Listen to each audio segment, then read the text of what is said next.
So it seems that two noble sons of Ultramar, and perhaps amongst some of the most widely recognised Space Marine characters in general in 40k, have had their unfortunate fate revealed by Games Workshop. Let's talk about what's happened to Captain Acheran of the Ultramarine 2nd Company and battle brother Chairon.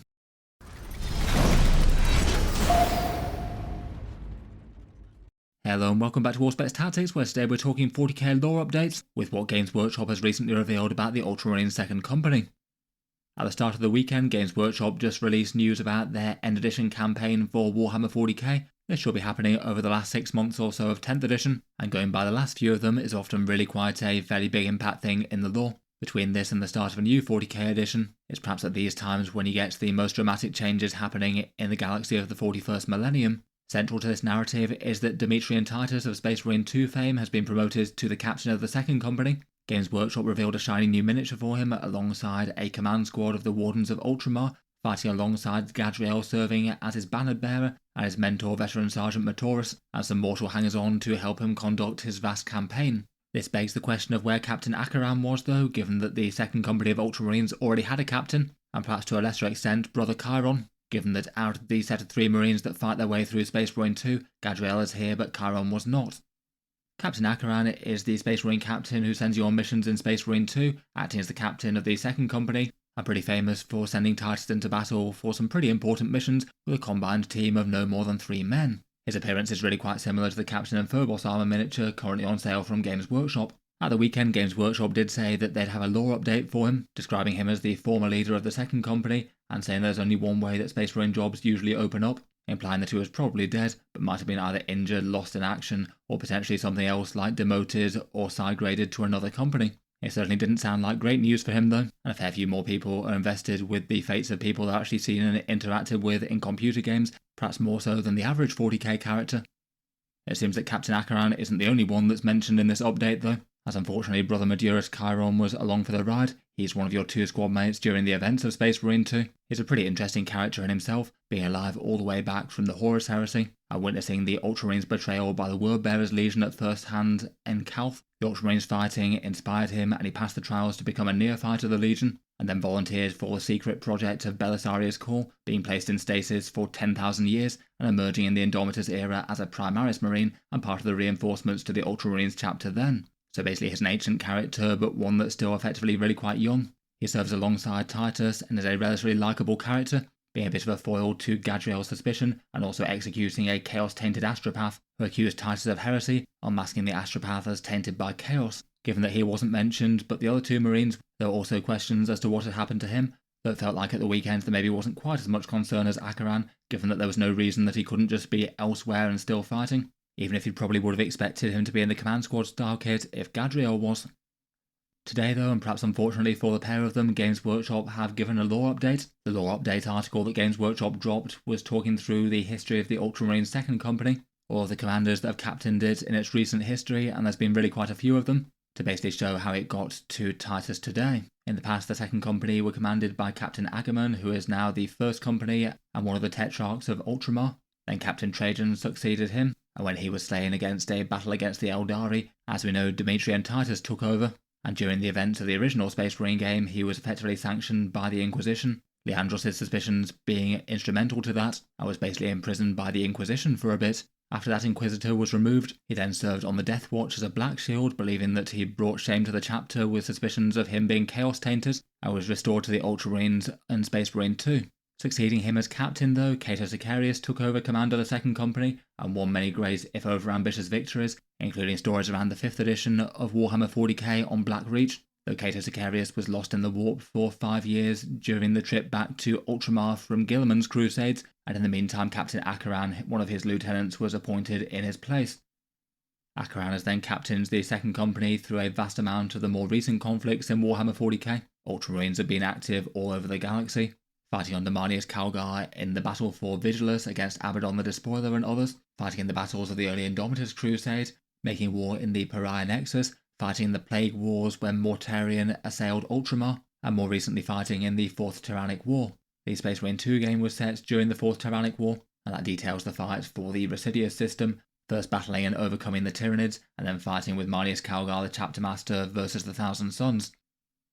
Then, following the events of Space Marine 2, Acheran and Chairon were sent to the Pyremoat system, where Games Workshop states Acheran's illustrious service came to an end on the hive world of Trig. This world is a world in the Bastior subsector, so the region of space to the galactic west of Holy Terror, where the Fourth Tyrannic War is being fought, Leviathan assailing the galaxy from an unexpected direction, and the Imperium pouring vast amounts of manpower and resources to keep the bugs at bay. The Pyremoat system has been mentioned as a site of battles before, previously mentioned as an area of space where orcs had a strong presence, and their fights against Leviathan were allowing the Imperials to be able to divert a few more resources elsewhere. The hive world of Trig had been mentioned in passing before, though not really given a lot of focus as best I could tell. Though they say in the article that it was apparently considered to be a loyal Imperial hive world, and one that was instrumental in making sure that that system didn't fall in the Imperium's line in the sand against the Tyranids. Apparently the first sign of bad news for the system was that a Munitoran vessel had vanished in the area, letting out a single psychic scream before going radio silent, and nothing further was heard from either them or the Mordian Iron Guard escort that accompanied it. As a result, Acheran led a strike team to investigate and was accompanied by Chairon, at this stage apparently being promoted multiple times and now serving as a decorated lieutenant, I guess having won honour from Space Marine 2, and potentially a fair bit of time has passed since then with the fighting in the Fourth Tyrannic War. On Trig, the pair apparently discovered a powerful Genestealer cult conspiracy. The primary hive of the hive world deems to be rotten to the core, the cult having tendrils all the way throughout the bottom of the hive to the very highest spires and chain of command. As a result, if and when the Tyranids assailed the world, they'd find it a remarkably easy target, the cult rising up, throwing down the world's defences and allowing it to be consumed by their star gods. The uprising had already begun within that hive and threatened to spread across the planet, and as a result, beset by an overwhelming number of mutants, Acheran decided to seize and use the hive's anti-atomic lockdown protocols, which are maybe a little bit unsure as to exactly what that means, but several hive cities do have shields that they can throw up against things outside, allowing nothing to enter or leave. This meant that the Genestealer cult uprising was wholly contained, not able to spread its way across the rest of the planet and utterly corrupt it and allow it to fall from the Imperium, with the downside of Acheran and Chairon being trapped inside the hive, the Space Marines forced to endure the wrath of an endless tide of furious cultists. As a result, Games Workshop states that every last Space Marine that landed on Trig was slowly worn down in a series of desperate battles, and when Imperial reinforcements arrived to purge the last of the cult, they discovered that Acheran, Chairon, and the rest of the Battle Brothers had sold their lives to cull untold numbers of the Xenos hybrids. They'd fought in a drawn-out last stand to take down absolutely as many of the Xenos as they could with them, even if the battle was ultimately hopeless.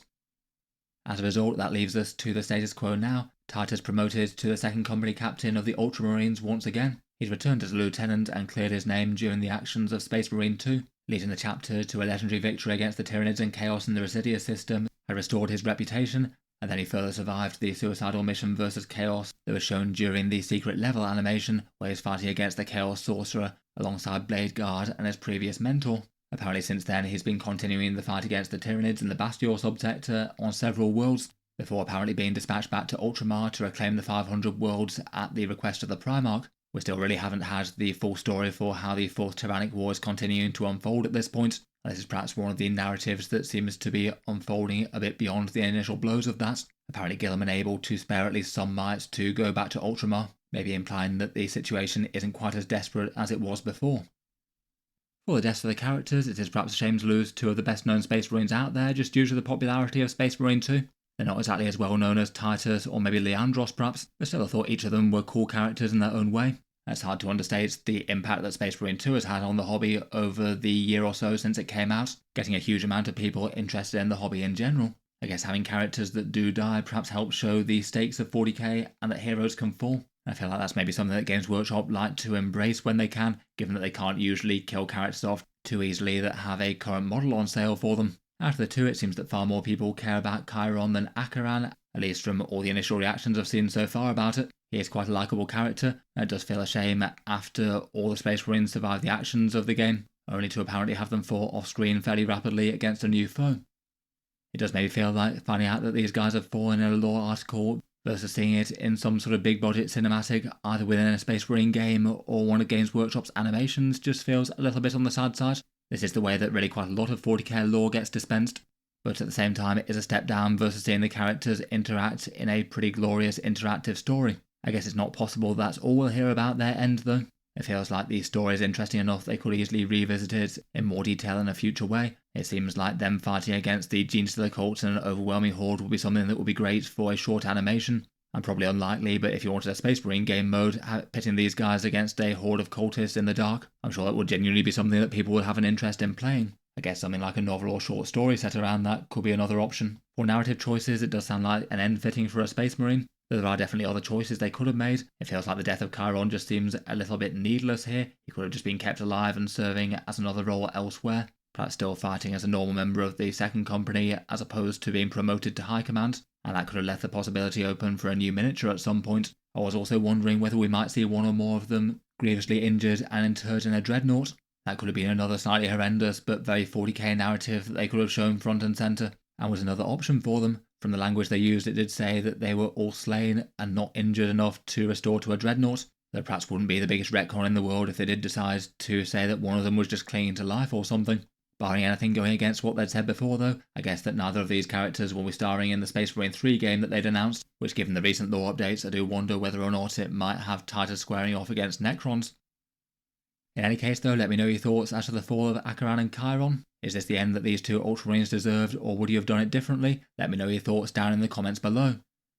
If you've enjoyed the video, then feel free to subscribe to Auspex Tactics. I'll certainly keep the regular 40k videos coming with new ones out just about every day. If you've been enjoying the videos on the channel, Auspex Tactics does have a Patreon page as well. You can find that linked in the video description down below. Channel patrons get a fair few advantages, seeing certain videos early, occasional votes as to what sort of things come next on the channel, an automatic entry into the regular prize giveaways with a chance to win some big model kits each month. If any of that sounds good to you or you'd just like to help support, the link's down in the video description. In any case, a massive thank you for listening, and I'll hope to see you guys next time.